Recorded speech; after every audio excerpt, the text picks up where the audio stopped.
Hello प्यारे बच्चों आज हम आपको बताएंगे समांतर माध्य जो क्लास 10th में एनसीईआरटी में ज़रूर आता है। समांतर माध्य बस अंक बदल दिया जाता है, आता ज़रूर है 2-4 नंबर का। तो समांतर माध्य अब जैसे अंक दिए हुए हैं, एक 6 है, 18 है, 12 है, 13 है, 14 है। आप लोग लाइक और सब्सक्राइब कमांड जरूर कीजिए। तो 6, 18 और 12, 13, 14 का हमको समांतर माध्य निकालना है। इसको माध्य भी बोलते हैं, समांतर माध्य भी बोलते हैं। तो इसको आयम से सूचित करते हैं। तो इसमें ये आप फार्मूला लगाना कि जितने भी पद होते हैं, ये हमारे जैसे 6 है, 18 है, 12 है, 13 है, 14 है, ये हमारे पद हैं। तो सभी पदों का योग और बटे पदों की संख्या हम लगाएंगे। अब उसको हम सिग्मा एफ एक्स बटे सिग्मा एफ भी बोलते हैं। तो सिग्मा एफ एक्स क्यों बोलते हैं बटे सिग्मा एफ क्यों बोलते हैं, आप लोग कमांड करके बताना। फिर हम आपको बताएंगे कि सिग्मा एफ एक्स और बटे सिग्मा एफ क्यों बोलते हैं समांतर माध्य को। तो निकालने का तरीका ये होता है कि सभी पदों का, अब सभी पद क्या है, 6, 18, तो हमने लिख दिया 6 + 18 क्योंकि पदों का योग है, प्लस 12 + 13 + 14। फिर इनका योग जब योग किया तो 6 और 18 24 होते हैं, 12 36 और 13 49 और 14 63।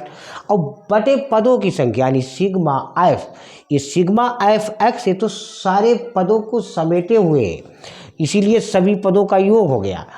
और पदों की संख्या यानी पद हैं कितने, तो 1 2 3 4 5 यानी 5 पद हैं इसमें, तो बटे में 5 लिख देंगे। अब 63/5 का मतलब आपको मालूम है कि 63 को 5 से डिवाइड करना है, भाग करना है।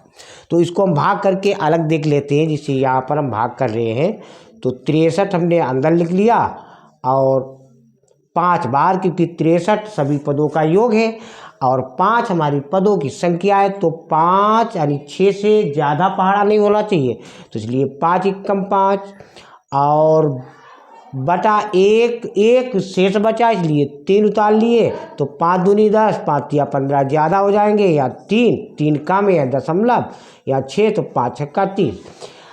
अर्थ यह हुआ कि हमारा आंसर इसको काटने पर 12.6 यानी 12.6 हमारा समांतर माध्य, 12.6 हमारा समांतर माध्य बना।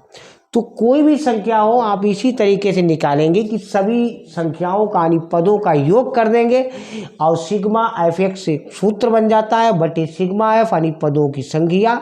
सिग्मा एफ एक्स जो होता है वो सारे पदों का योग होता है और सिग्मा एफ जो होता है वो पदों की संख्या हो जाता है, कितनी संख्या है उसके बाद डिवाइड कर देंगे। कोई भी एक सारणी के हिसाब से समांतर माध्य आता है, आप लोग कमांड कीजिए, हम आपको वो भी समझाएंगे। तो लाइक सब्सक्राइब और कमांड जरूर कीजिए।